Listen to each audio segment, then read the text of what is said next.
Mas aqui no Brasil, a renda da terra foi muito secundarizada, os estudos.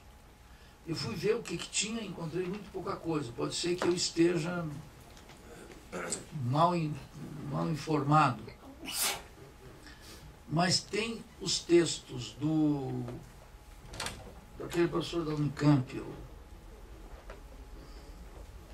o Sérgio Lessa, que é uma tese, e é muito curioso, porque ele tem 2 livros, até onde me alcançou, um que é sobre a transição da economia do café, e é uma discussão sobre desenvolvimento econômico no Brasil, e um outro teórico sobre a renda da terra, onde ele faz uma exegese de Marx.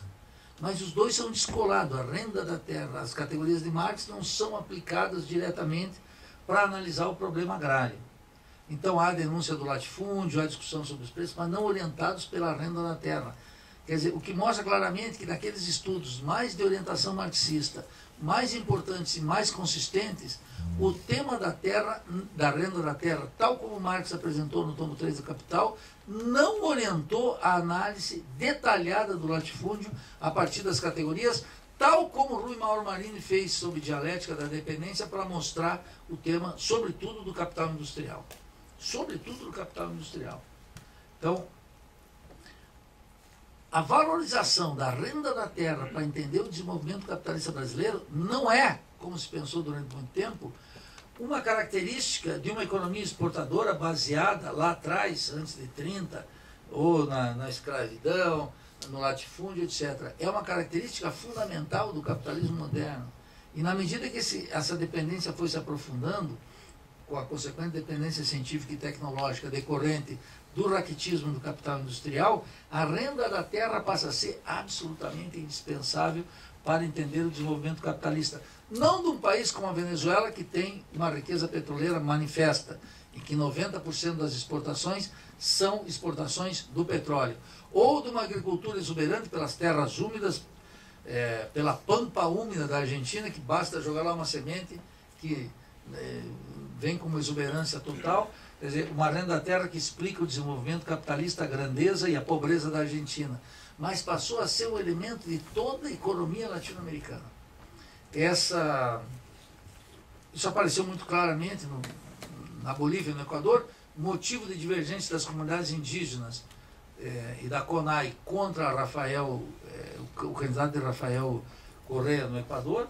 A Confederação Nacional Indígena do Equador briga e diz assim: aqui tem uma exploração da mineração sem precedentes no país, e é uma exploração da mineração que bate diretamente na propriedade da terra e nas comunidades indígenas. Fruto do quê? Da importância da renda da terra no desenvolvimento capitalista equatoriano e boliviano, que sempre foi e está ganhando proeminência pela variação dos preços e pelo raquitismo industrial dos nossos países. Então se configura uma situação de dependência e subdesenvolvimento nova em relação àqueles estudos que o Marini desenvolveu. Na discussão teórica do Marini, o ponto de partida era o capital industrial, para mostrar a conciliação de classe da estratégia do PCB na Revolução Brasileira e propor uma política operária independente, e de outro lado, porque a proposta da burguesia em geral era industrializar os países latino-americanos. Ora, esse cenário é absolutamente contrário do que nós temos hoje. Não tem esse cenário. Nem de fortalecimento da burguesia industrial, tem ao contrário de uma potencialização das formas especulativas ou fictícias de valorização da riqueza, que se expressa sobretudo num mega endividamento estatal, e não há a menor indicação que possa estar ocorrendo, ou que poderá regressar um ciclo industrializante no país latino-americano. Portanto, eu menciono aqui, todos os trabalhos do Celso Furtado estão esgotados historicamente. Por exemplo, um programa de pesquisa baseado na tradição do Furtado implicaria em dizer que ele disse: bom, nós temos que seguir com o processo de industrialização. Só que a pergunta decorrente é: qual é a classe objetivamente interessada em tocar para frente esse processo de industrialização? quando a burguesia fica raquítica e quando as formas de valorização fictícia e parasitárias crescem por toda parte e a renda da terra cresce. Que é muito mais fácil exportar produto in natura para esse tipo de classe do que industrializar a parte dela. Percebe? Então a dependência assumiu uma nova feição.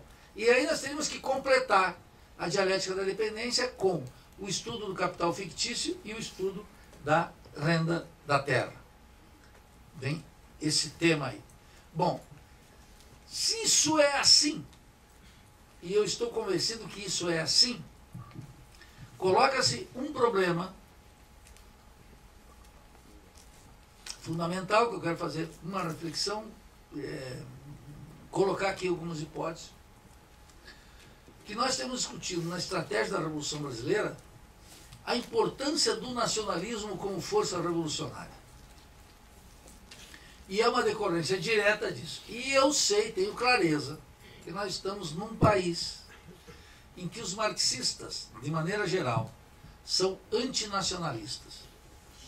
E temos um nacionalismo que é antimarxista. E se não ocorrer uma fusão entre a interpretação marxista e a interpretação nacionalista, se os marxistas e os nacionalistas não tiverem um encontro organizado pela interpretação crítica do marxismo, do capitalismo contemporâneo, à luz do pensamento crítico latino-americano, não há possibilidade da Revolução Brasileira. Nenhuma. Zero. Não vai ocorrer. Então eu queria mencionar, a partir de agora, depois do nosso café, não é? Lançar aqui algumas hipóteses para a gente discutir da importância do nacionalismo. Eu sei que isso choca com uma tradição, já anunciei aqui o ponto de partida da meia hora de exposição posterior, que é o fato de que no marxismo vale aquela máxima. Os marxistas, os comunistas, os socialistas são internacionalistas por natureza. E aí nós vamos ter que entender o que Marx quer dizer com isso, por que há um internacionalismo de Marx e como é que o próprio Marx atuou em determinadas circunstâncias concretas para discutir o tema do nacionalismo. Bom, antes de entrar nesse tema, o Maurício, com razão, está orgulhoso do trabalho aqui no CPEC. Eu gostaria apenas de reforçar algo que está acontecendo em várias universidades, que é o seguinte: o trabalho com os alunos de graduação é sempre mais gratificante e a resposta é sempre melhor. Aqui não vai nenhum desprezo para o povo da pós-graduação, de quem eu tenho uma desconfiança absoluta. O sujeito entrou na pós-graduação e não gosta de ser visto publicamente com eles. Com alguns eu saio à noite aí, para botecos, coisas que a gente não pode, ninguém vai ver. Quando vou nesses lugares, para todo mundo deixar o celular na bolsa.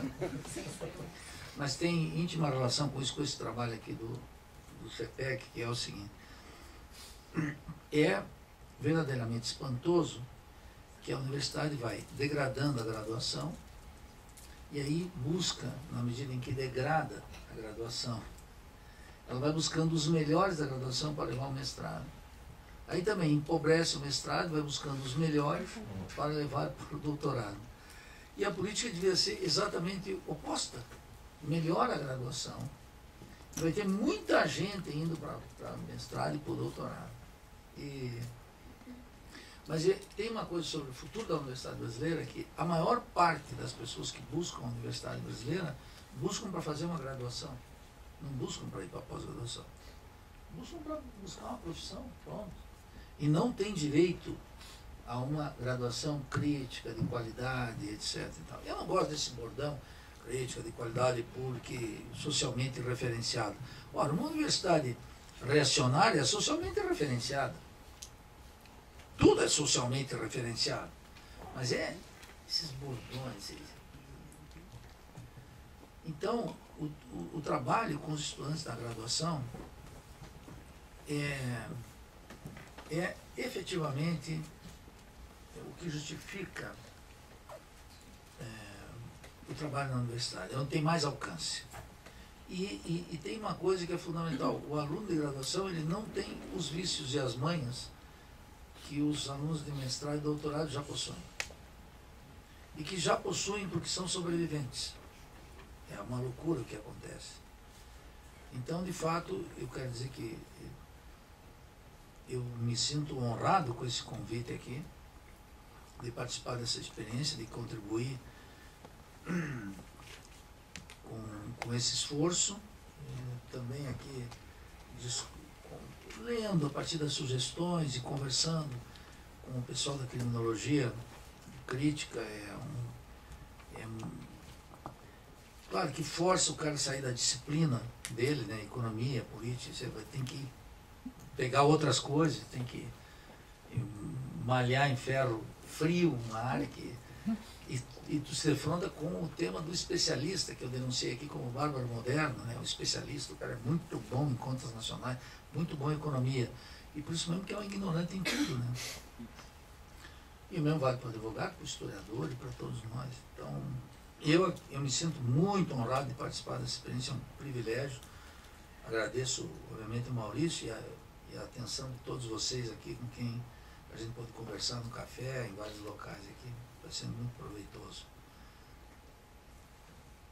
Eu disse na exposição, na terceira exposição, que a teoria marxista da dependência, a dialética da dependência era para mim, eu a tomo como um programa de transição ao socialismo. É um programa de transição ao socialismo. Como é que nós explicamos a transição do capitalismo dependente para o socialismo? Quer dizer, a estratégia socialista tem que estar amparada teoricamente, e esse amparo teórico não é no marxismo em geral, ou na obra do Marx em geral, mas é nessa sistematização que está condensada na dialética da dependência de maneira insuficiente, mas de maneira muito original, fecunda e como um extraordinário ponto de partida.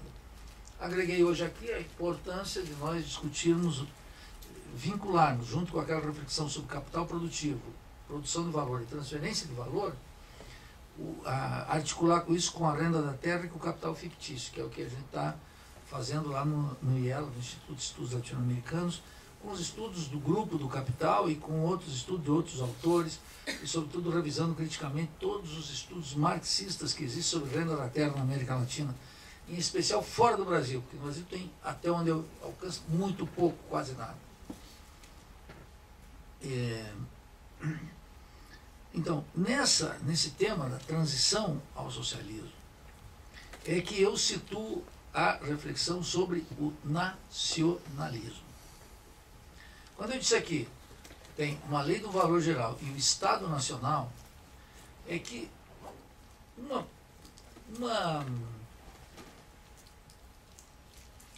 promessa, nós vamos inverter isso.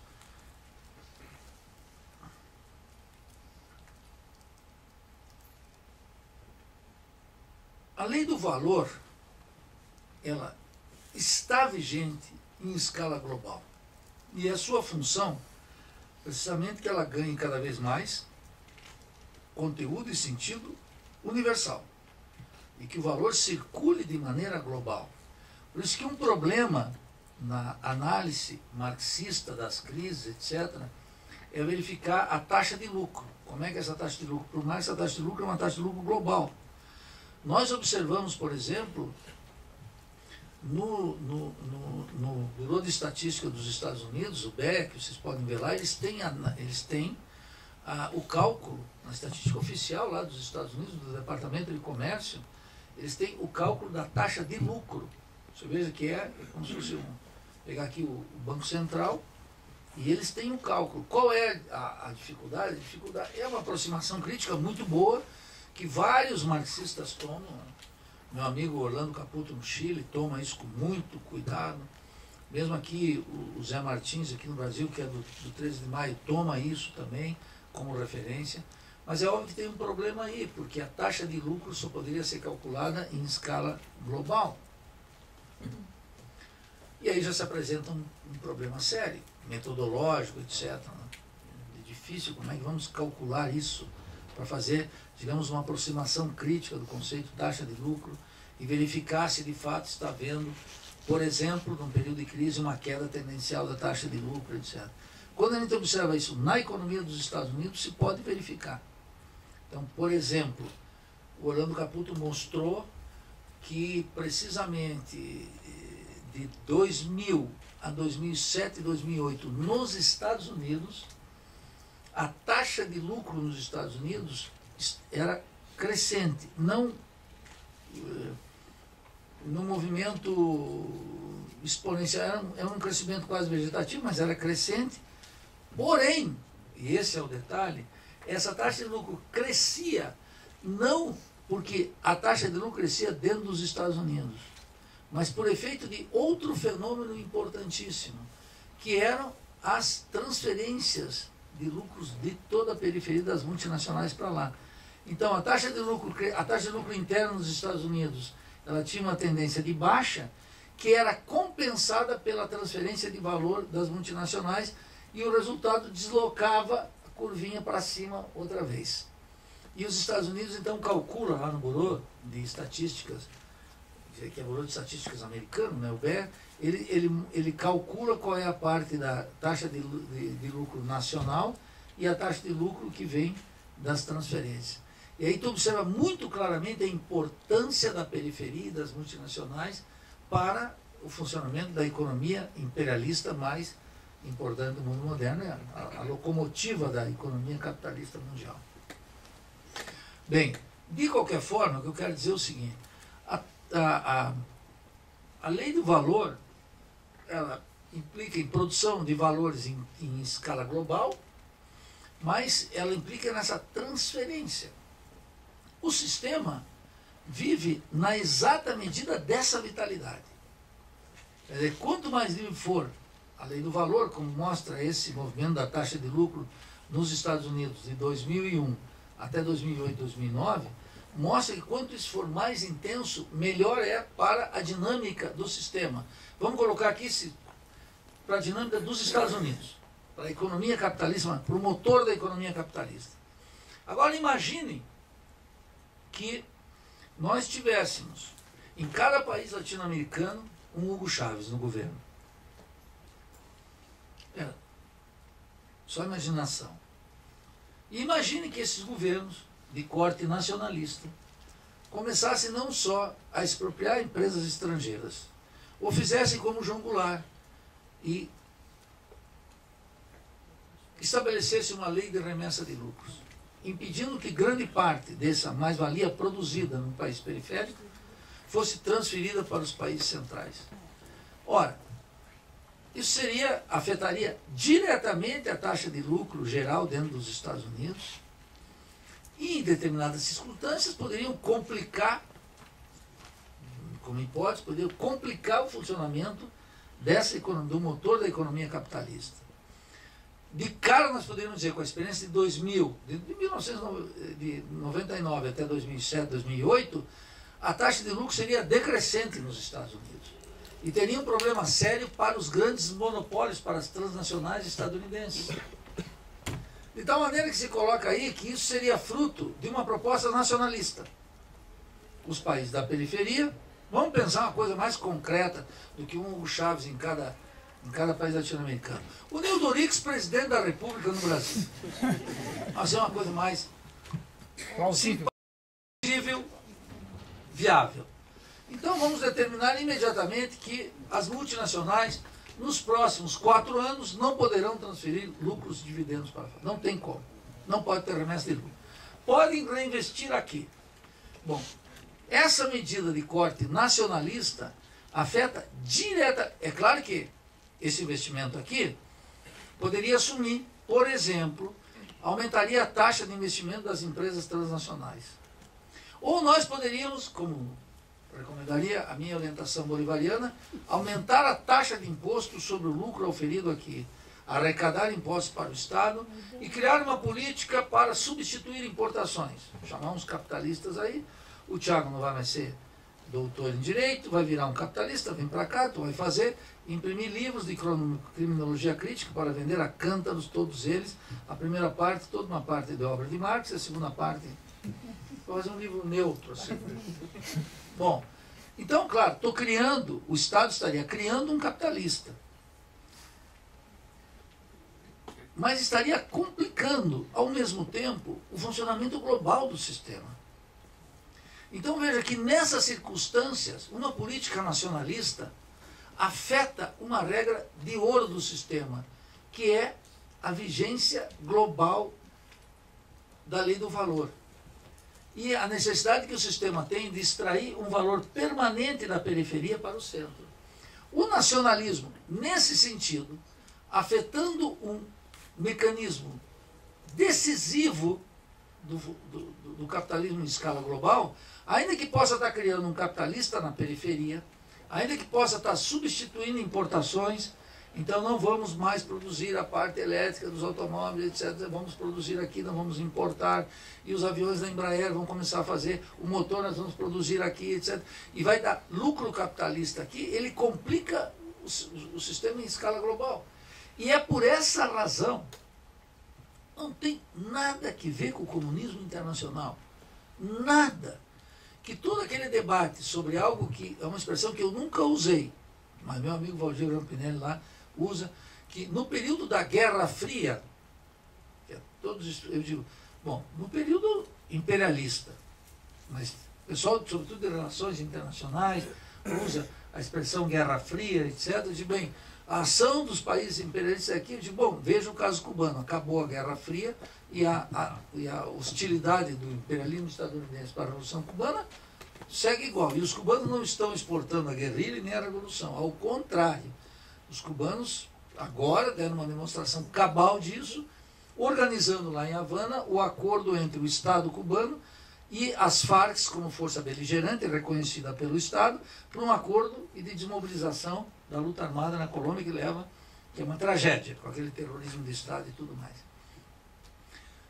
Nesses termos, uma política nacionalista, que foi aquela vigente nos anos 60, por exemplo, do João Goulart, era uma força, chamemos assim, utilizando uma expressão de Wallenstein, que é uma força antissistêmica.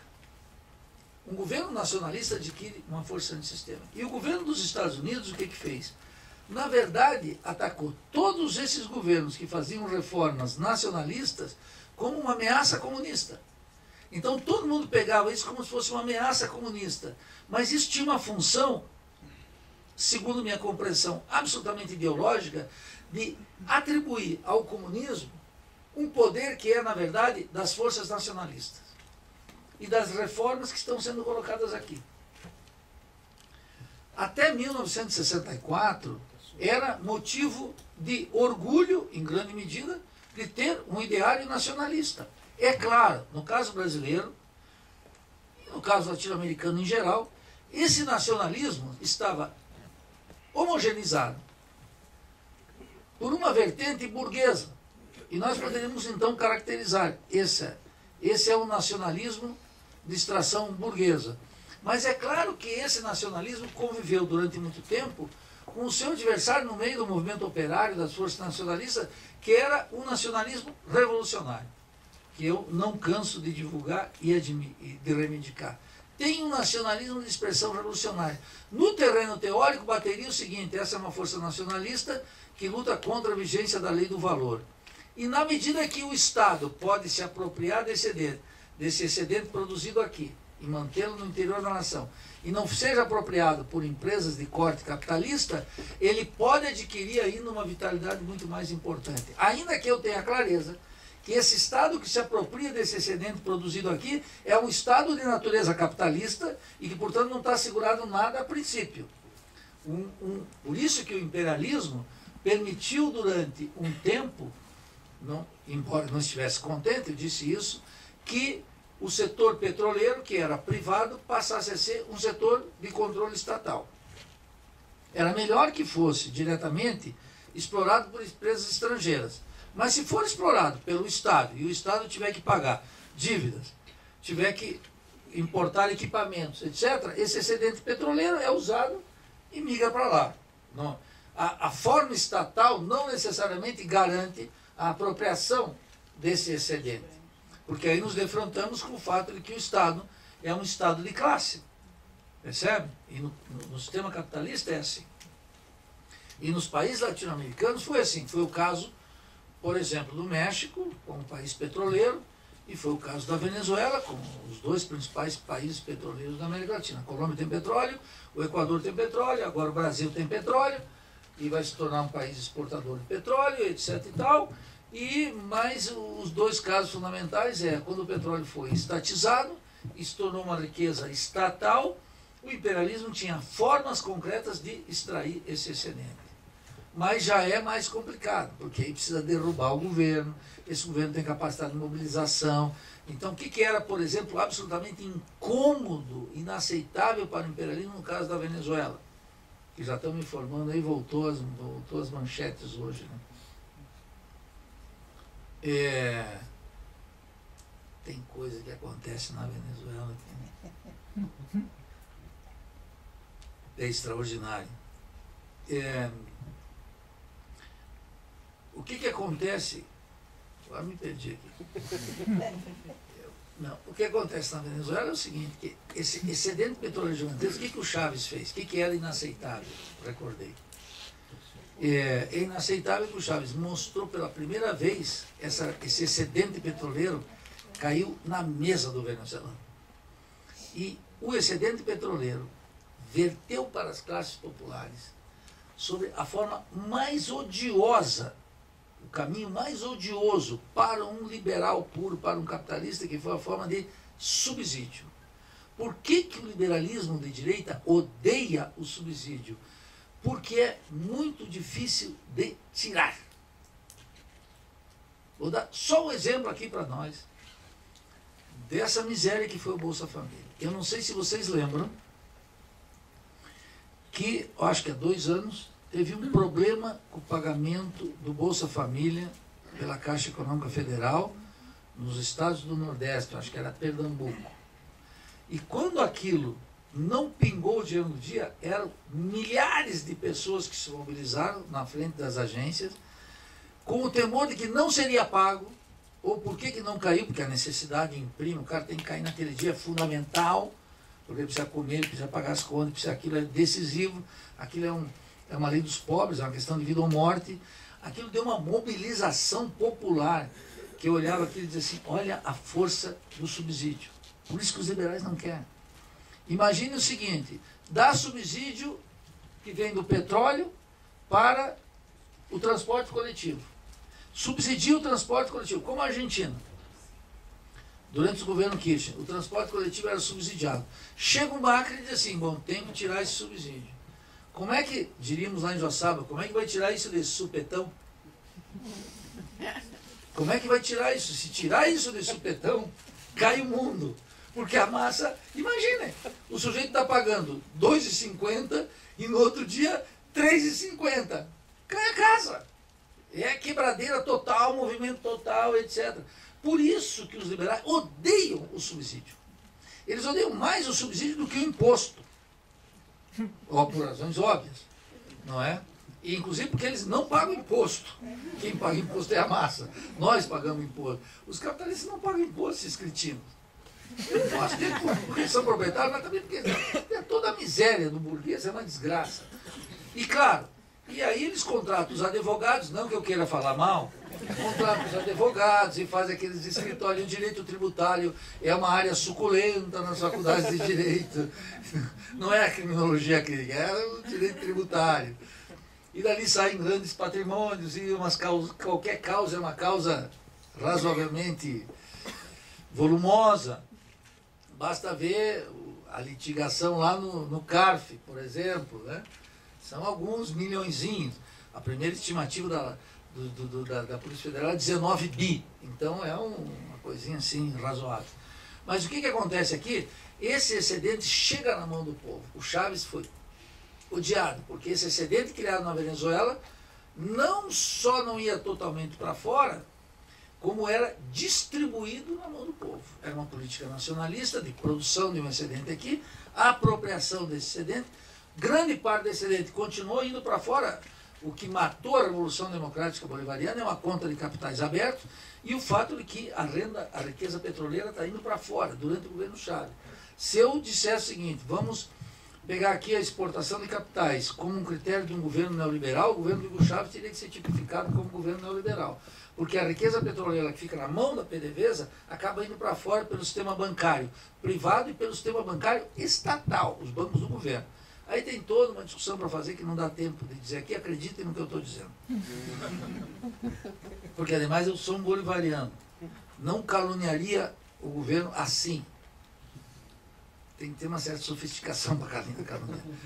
Então, eu quero dizer o seguinte, essa política nacionalista, estou dando esse exemplo para dizer o seguinte, essa política nacionalista, ela adquire um caráter antissistêmico.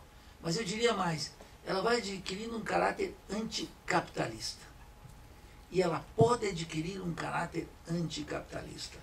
Ela pode, via de regra, ela adquire um caráter anti-imperialista, que pode ser mais ou menos estendido.